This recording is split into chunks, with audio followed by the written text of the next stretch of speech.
ಮರುಪರಿಶೀಲನೆಗೆ ಮುಂದಾಗುವಂತೆ ಕಾಣಿಸ್ತಾ ಇದೆ. ಗ್ಯಾರಂಟಿ ವಾಪಸಿ ಅಭಿಯಾನವನ್ನ ಸಚಿವರ ಮೂಲಕ ಸದ್ದಿಲ್ಲದೆ ಮುನ್ನೆಲೆಗೆ ತರ್ತಾ ಇದ್ದಾರಾ ಅನ್ನೋ ಪ್ರಶ್ನೆ. ಉಳ್ಳವರು ಗ್ಯಾರಂಟಿ ತ್ಯಜಿಸಬೇಕು ಅಂತ ಮೊನ್ನೆಯಷ್ಟೇ ಸಚಿವ ಎಂಬಿ ಪಾಟೀಲ್ ಹೇಳಿದ್ರು. ಬಿಪಿಎಲ್ ಪಡಿತರ ಚೀಟಿ ಹೊಂದಿರುವ ಅನರ್ಹರನ್ನ ಗುರುತಿಸ್ತೀವಿ ಅಂತ ಸಚಿವ ಮುನಿಯಪ್ಪ ಕೂಡ ಹೇಳಿದ್ರು. ಇದೀಗ ಬಿಪಿಎಲ್ ಕಾರ್ಡ್ ಆಧರಿಸಿ ಗ್ಯಾರಂಟಿಗಳ ಹಂಚಿಕೆ ಆಗಬೇಕು, ಬಡವರಿಗೆ ಮಾತ್ರ ಗ್ಯಾರಂಟಿಗಳ ಫಲ ಸಿಗಬೇಕು ಅಂತ ಸಚಿವ ಪರಮೇಶ್ವರ್ ಹೇಳಿದ್ದಾರೆ. ಅಲ್ಲದೆ ಗ್ಯಾರಂಟಿಗಳು ಸರ್ಕಾರಕ್ಕೆ ಹೊರೆ ಆಗಿವೆ ಅನ್ನೋದನ್ನು ಕೂಡ ಒಪ್ಪಿಕೊಂಡಿದ್ದಾರೆ. ನನಗೂ ಫ್ರೀ, ನಿಮಗೂ ಫ್ರೀ, ಮಾದೇವಪ್ಪನಿಗೂ ಫ್ರೀ, ಕಾಕಾ ಪಾಟೀಲ್ಗೂ ಫ್ರೀ. ಆದರೆ ಸಚಿವ ಮುನಿಯಪ್ಪ ಮಾತ್ರ ಇದನ್ನು ಒಪ್ತಾ ಇಲ್ಲ. ಈ ಮಧ್ಯೆ ಗ್ಯಾರಂಟಿಗಳು ಮುಂದುವರಿಯುವ ಗ್ಯಾರಂಟಿ ಇಲ್ಲ ಅಂತ ವಿಪಕ್ಷ ನಾಯಕ ಅಶೋಕ್ ಟೀಕಿಸಿದ್ದಾರೆ.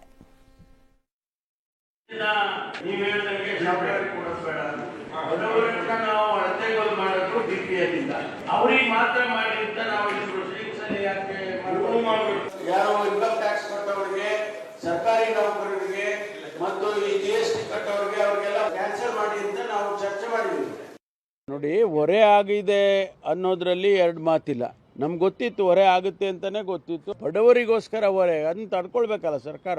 ನಾವು ಚುನಾವಣೆ ಸಂದರ್ಭದಲ್ಲಿ ಬರೀ BPL ಕಾರ್ಡ್ನವ್ರಿಗೆ ಅಂತ ಹೇಳಿರ್ಲಿಲ್ಲ. ನಮ್ಮ ತುರುವೇಕೆರೆ ಶಾಸಕರು BPL ನವ್ರಿಗೆ ಯಾಕೆ ಕೊಡಬಾರ್ದು ಅಂತ ಅವರು ಸಲಹೆಯನ್ನ ಮಾಡಿದ್ರು. ಅದ್ರ ಬಗ್ಗೆ ಚರ್ಚೆ ಮಾಡ್ತೀವಿ ಅಂತ ಹೇಳಿದ್ದೇನೆ. ಗ್ಯಾರಂಟಿಗಳು ಯಾವತ್ತು ಬರ್ಡನ್ ಆಗಲ್ಲ. ಸರ್ಕಾರ ಯಾವತ್ತು ಕೂಡ ಜನಕ್ಕೆ ಸ್ಪಂದನೆ ಮಾಡಬೇಕು. ನಾವು 5 ಗ್ಯಾರಂಟಿ ಮುನಿಯಪ್ಪನವ್ರನ್ನ ಬಿಡ್ರಿ, ಅವ್ರು ಹೇಳೋದನ್ನ ಸೀರಿಯಸ್ ಆಗಿ ತಗೊಳ್ಳೋದು ಬೇಡ. ವಿಚಾರದಲ್ಲಿ ಇದನ್ನೇ ಅಲ್ವಾ ಸರ್ ಬಿಫೋರ್ ಗ್ಯಾರಂಟಿ ಇರಲಿ,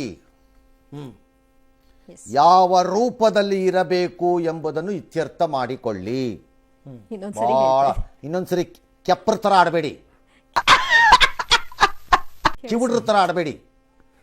ಒಳ್ಳೊಳ್ಳೆ ಡಾಕ್ಟರ್ಗಳಿದ್ದಾರೆ ನನ್ನ ಹತ್ರ, ENT ಸ್ಪೆಷಲಿಸ್ಟ್ಗಳು, ಬರ್ರಿ ರಿಪೇರಿನಾರು ಮಾಡಿಸ್ಕೊಡ್ತೀನಿ. ಆ ಚುನಾವಣೆಗೆ ಮೊದಲು ಬಡ್ಕೊಂಡ್ವಿ, ಇದನ್ನ ಕೇಳಲಿಲ್ಲ. ಹಾರಾಡ್ಬಿಟ್ರು ತಕಪಕ ಅಂತ ಬಾಲಗಳನ್ನು ಕಟ್ಕೊಂಡು ಒಳ್ಳೆ ಓಟ್ ಬೇಕಿತ್ತಲ್ಲ, ಅಧಿಕಾರಕ್ಕೆ ಬಂದ್ರೆ ಸಾಕಾಗಿತ್ತು. ಅಣ್ಣ, ಇದು ಆ ಚಂದ್ರನ ಹತ್ರ ನೀನು ಹೋಗ್ಬೇಕು ಅನ್ಕೋತಿದ್ದೆ, ಆಯ್ತಾ ಇಲ್ಲ ಹೋಗಕ್ಕೆ. ಅವನು ಕರ್ಸ್ಕೊಡಕ್ ಆಯ್ತದ? ಅದೇ ಬೆಳಗ್ಗೆ ಕರ್ಸ್ಕೊಂಡು ಹಾಕೋದು ಒಂದು ಗ್ಯಾರಂಟಿ ಅನ್ನೋ ಲೆವೆಲಲ್ಲಿ ಇದ್ರು. ಕಾಕಾ ಪಾಟೀಲ್ಗೂ ಫ್ರೀ, ಅಲ್ಲಿಗೆ ಬಂದೆ. ನಾವು ಹೇಳಿದ್ವಾ ಮಾದೇವಪ್ಪ ಮಾದೇವಪ್ಪನಿಗೂ ಫ್ರೀ, ಕಾಕಾ ಪಟೇಲ್ ನಿಗೂ ಫ್ರೀ ಅಂತ. ಕಾಕಾ ಪಾಟೀಲ್ಗೂ ಫ್ರೀ ನಾವು ಹೇಳಿದ್ವಾ? ಕೇಳಲಿಲ್ಲ. ನಾನು 100 ಸರಿ ಇದನ್ನ ಷರತ್ತೇನು ನೋಡ್ಕೊಳ್ಳಿ. ಸೊ ಈಗಲೂ ಕೋರ್ಸ್ ಕರೆಕ್ಷನ್ ಅಂತ ಇರುತ್ತೆ. ಅಂದ್ರೆ ಆದ ತಪ್ಪನ್ನ ತಿದ್ದಿಕೊಳ್ಳುವುದು ಮಧ್ಯ ಮಾರ್ಗದಲ್ಲಿ. ಒಂದು ರಸ್ತೆಯಲ್ಲಿ ಹೋಗ್ತಾ ಇದ್ದೀವಿ, ನಾನು ಹೋಗ್ತಿರೋ ರಸ್ತೆ ರಾಂಗ್ ಅಂತ ಗೊತ್ತಾಗತ್ತೆ ನಾನು ಹೋಗಬೇಕಾದ ಅಂತಿಮ ನಿಲ್ದಾಣಕ್ಕೆ. ನಾನು ಹೋಗ್ತಾನೆ ಇದ್ರೆ ರಾಂಗ್ ಕಡೆಗೆ ಹೋಗ್ತಾನೆ ಇರ್ತೀನಿ. ಆ ಬದಲು ನಿಂತು ಒಮ್ಮೆ ಯೋಚಿಸಿ ನಾನು ಹೋಗ್ತಿರೋದು ರಾಂಗ್ ಇದೆ ಅಂತ ರಿವರ್ಸ್ ಬಂದ್ರೆ ನಿಶ್ಚಿತ ಸ್ಥಾನಕ್ಕೆ ಹೋಗೋಕೆ ಜಾಗನಾದ್ರೂ ಇರುತ್ತೆ. ಅಲ್ಲಿಗೆ ಕರೆಕ್ಟ್ ವಾಪಸ್ ಹೋಗೋದಕ್ಕಾದ್ರೂ ಜಾಗ ಇರುತ್ತೆ, ಜಾಗಾರು ಇದೆ. ಹಾಗೆ ಈಗ ಕೋರ್ಸ್ ಕರೆಕ್ಷನ್ ಮಾಡ್ಕೊಳ್ಳಿ.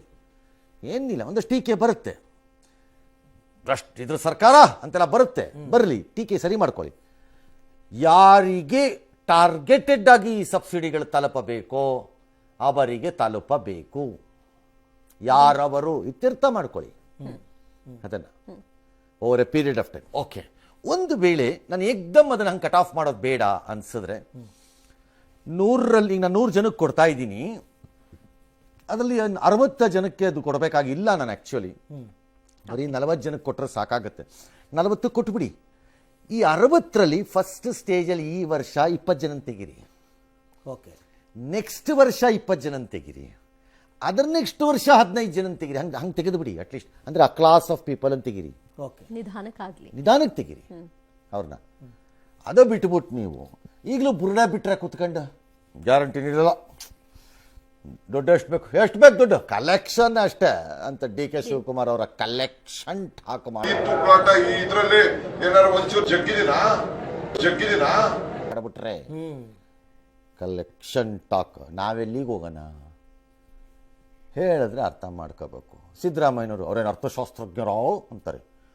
ಅರ್ಥಶಾಸ್ತ್ರಜ್ಞ ಆಗಲೇಬೇಕಾಗಿಲ್ಲ ಅರ್ಥಶಾಸ್ತ್ರವನ್ನು ತಿಳಿದುಕೊಳ್ಳಕ್ಕೆ. ಕೌಟಿಲ್ಯನ ಅರ್ಥಶಾಸ್ತ್ರದಲ್ಲಿ ಅವನು ಯಾವ ಕಾಲೇಜ್ಗೂ ಹೋಗಲಿಲ್ಲ. ಭಾಳ ಒಳ್ಳೊಳ್ಳೆ ಅರ್ಥಶಾಸ್ತ್ರದ ಬಗ್ಗೆ ಪುಸ್ತಕ ಬರೆದಿರೋರು ಅಥವಾ ಇವತ್ತು ಪೇಪರ್ಗಳಲ್ಲಿ ಕೆಲಸ ಮಾಡ್ತಿರೋರೆಲ್ಲ ಯಾರು MBA MBBM MBM XMDM ಅವೆಲ್ಲ ಮಾಡಿಲ್ಲ, ಹೌದು. ಮಾಡಬೇಕಾಗಿಲ್ಲ. ರಾಜಕೀಯ ಶಾಸ್ತ್ರ ಓದ್ದವ್ರು ಮಾತ್ರ ರಾಜಕೀಯಕ್ಕೆ ಬರಬೇಕು ಅಂತ ಏನಾರು ಇದೆಯೇ? ಇಲ್ಲ. ಖಂಡಿತ ಇಲ್ಲ. ಇಲ್ವಲ್ಲ. ಸಿದ್ದರಾಮಯ್ಯನವರೇ ಇದೆಯೇ? ಇಲ್ಲ.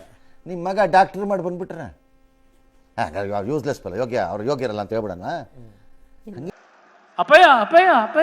ಏನಿಲ್ಲ, ಒಂದೊಂದು ವಿಷಯವನ್ನು ಅರ್ಥ ಮಾಡಿಕೊಳ್ಳುವ ಆಸಕ್ತಿ ಇದ್ದವ್ರಿಗೆ ಅದು ಅರ್ಥ ಆಗುತ್ತೆ, ಖಂಡಿತ ಅರ್ಥ ಆಗುತ್ತೆ ಅಷ್ಟೇ. ಹಾಗಾಗಿ ಈಗಲೂ ಅರ್ಥ ಮಾಡ್ಕೊಳ್ಳಿ. ಟಾರ್ಗೆಟೆಡ್ ಸಬ್ಸಿಡಿ ಕಡೆಗೆ ಮೂವ್ ಆಗದೆ ಇದ್ರೆ ಅನುಭವಿಸಿ, ಯಾರು ಬೇಡ ಅಂದವ್ರು ನಿಮ್ಮನ್ನ. ಅಲ್ಲ ಸರ್, ನಮ್ಮ ಜನಗಳಿಗೆ ರುಚಿ ತೋರಿಸ್ಬಿಟ್ಟು ಈಗ ನಾವು ಅದನ್ನೆಲ್ಲ ವಾಪಸ್ ತಗೋತೀವಿ ಅಂತಂದ್ರೆ ಜನ ಬಿಡ್ತಾರ ಸರ್? ಜನಾಕ್ರೋಶ ಜಾಸ್ತಿ ಆಗಲ್ವಾ ಅಂತ. 20 ರೂಪಾಯಿ 70 ರೂಪಾಯಿ ಹಾಕವ್ರೆ, ಎಲ್ಲಿ ನಾವು ಬಡವ್ರು ತಗೊಂಬರೋದು? ನರಿನಿ ಎಲ್ಲ ತೊರಕೆ ತಗೊಂಡು ಪಟ ಪಟ ಪಟ ಆಗ್ಬೇಕು ಮುಂಡೆ ಮಕ್ಕಳು. ಆಗಬಹುದು, ನಾನು ಆಗಲ್ಲ ಅಂತ ಹೇಳಲ್ಲ, ಬಟ್ ಅದನ್ನ ಅರ್ಥ ಮಾಡಿಸ್ಬಿಟ್ಟು ಮಾಡಬೇಕು, ಬೇರೆ ದಾರಿ ಇಲ್ಲ. ಅದೇ ನೀವು ಹೇಳೋ ಕೊಡೋದು ಸುಲಭ, ತಗೊಳ್ಳೋದು ಕಷ್ಟ. ಕಷ್ಟ, ಬಟ್ ಮಾಡಬೇಕು, ಬೇರೆ ದಾರಿ ಇಲ್ಲ.